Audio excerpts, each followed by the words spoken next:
It came to me in 2009, but much earlier than that. But the music begins in 2009. It begins with the economy. It begins with a whole bunch of people who are not exactly aware of what they were being a part of. And at that point in time, when I was 21 years of age, I sort of began crafting a style that was supposed to be sort of an homage to the stuff that I'd been grooving on. I'd been grooving on to bands like Black Sabbath and to bands like Merciful Fate and to bands like Candlemas, Manila Road, Fate's Warning, stuff like that, which I sort of tried to merge with this world that is Vale of Amonition. The castle of the warrior approaching was in the midst of my thoughts, Lord. I might protect the world, but the metrics and holy are the war. The tongues and spells are on your minds. By the spirit we will send to the wastelands of the deep. I was feeding on a lot of things, not just music, but literature as well, that sort of was darker in tone, but had more of an epic angle to it, where you could sort of explore stories and sort of add some flesh to characters just merely outside of doing the music, you know, sort of extending things always, overreaching and extending beyond. So Vale of Amonition really is born from the need to overreach, because personally I felt I was locked in this dull and lifeless place at a certain point in time, and I felt the need not merely to escape it, but to extend as well, and to extend it towards an audience. It wasn't a personal place for me anymore. It was a place that had life and that I felt deserved to be known by all and everyone. So it comes out in music for me. I had considered being a writer and getting these stories about Vale of Amonition and writing them, releasing them as fiction. But I felt that was maybe not the right vehicle for me at the moment, because I was into music, I was deep into heavy metal music.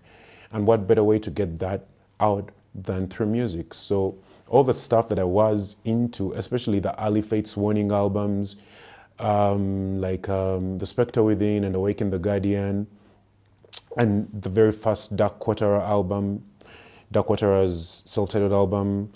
Dark Quarter is an Italian epic metal band that had a profound influence on me as a writer and as a singer and as a guitar player.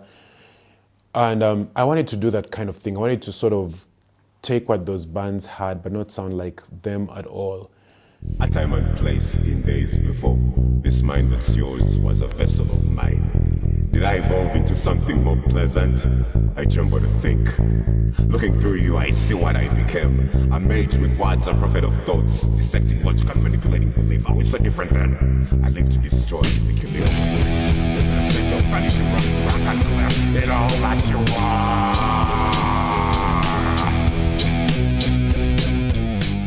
So we released our first demo. It was called Curtain of Doom and the Broken Shield.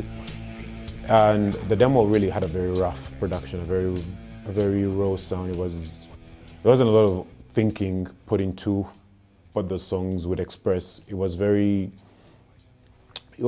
basic, really. It was sort of recorded just to get it out there, sort of just to establish the band, but it didn't really establish the band.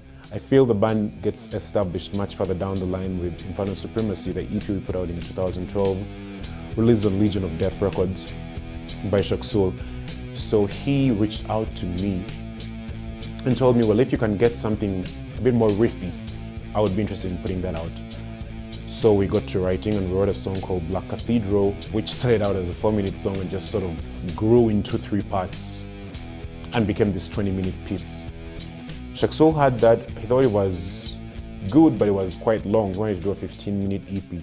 So we did Infernal Supremacy, much shorter songs, much more immediate, much more tribal, I guess, a bit more raw and a bit more in touch with sort of our more melodic tribal influences, and that came out as Infernal Supremacy. And that is when the Vale is established. I feel that is when we begin to sort of have a certain distinct flavor about us. And then out of that comes the album, the very first album, Those of Metal of Far, which was sort of a compilation of some of the earlier material, some of it redone, and then a few more songs here and there. But it's all progressive and it's all multifaceted and not necessarily together as a band. Really, the band gets on its feet when Solomon Dust comes on board and Economy becomes Victor Roserath. And everything else begins to get a very structured sense, in the way that it was all put together. And out of that comes Those of Tertian Ancestry. And from then on, which is the current period that I now speak from, is where I feel the band has sort of deliberately set itself upon this path of establishing a dark presence out of the East African corner of the world.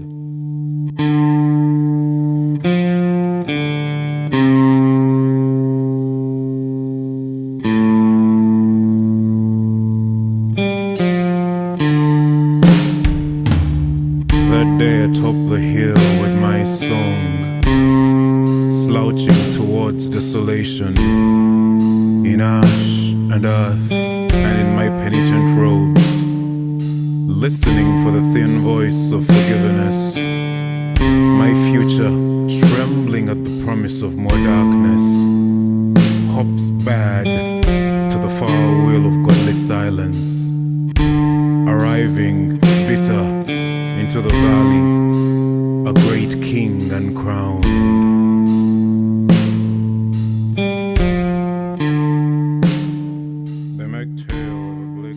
I felt we had been sort of losing the spirit, the original foundational spirit of what Vale of Amonition was, and getting lost in all these different other musical worlds that weren't exactly bringing it together as a band and what we were about. So in comes Solomon Dust, who joins me and sort of made Vale of Amonition realize its roots. And we managed to achieve that to a great extent on Those of Tertian Ancestry, which is a very focused record. It's a balance between making the music and the lyrics. Victor can have the lyrics, he sends me the lyrics, and asks me to come up with some music, come up with some ideas. Sometimes he sends me vocal demos. Then I find out how to lay music on the vocal demos, which are the most challenging actually, because then I have to try and play according to how he wants to sing, rather than how I'm feeling the song. And then some of the songs he actually does the full thing. He does the music and the lyrics. Yeah, so that's how it goes. I come up with an idea, send him a demo, and he has a listen and lets me know where to make changes. Or sometimes we actually just go to the studio and make the changes right there. I think it's very forward-looking. It's very much in tune with what is going to happen further down the path in terms of our musical exploration and how everything else is going to come out, because it has little seeds that I planted in each of the 8 songs that appear on the record that sort of hint at what else is going to come out of the next records, which at this point we sort of have a framework of. I can't reveal much, but I can promise those interested in the band and those who have shown their appreciation to this weird music that we've been able to sort of create, I can promise that there will be maybe not so much a progressive angle again to the way we play in the traditional sense, but maybe more of a darker turn of things that is going to go beyond what we have been able to do. Because I feel like we barely scratched the surface when it comes to how much darkness can be expressed. And that's the thing about Vale of Amonition. I feel we are manifesting darker truths about ourselves and about the world and the worlds that we are aware of and those that are not very apparent. So it might be a bit of a threatening demeanor.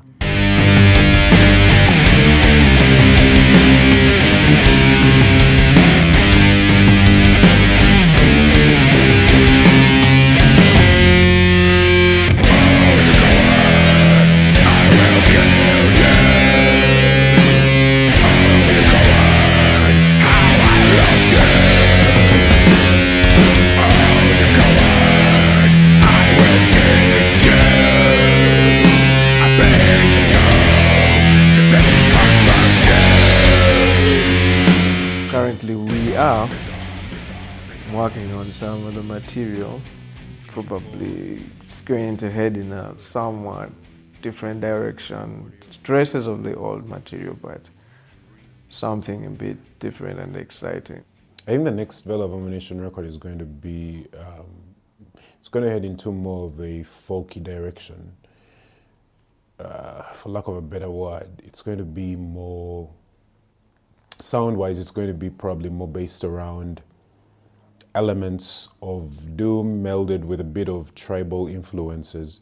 This is something we have discussed doing, and there's going to be more of the conceptual part of our style is going to be a bit more accentuated in the records that follow, made more prominent in that sense, made more, I guess we want to make our audience a bit more aware of the band's mythology than we have in the past, where it's a bit more obscure. And so it's going to be a bit very present in the songs and the material that we do. And I think that's interesting, and that's awesome, because the more that the band extends its personality and its mythos to the world, the more it really creates a more tangible environment around it that people can get into. And that's really where the Vale is heading.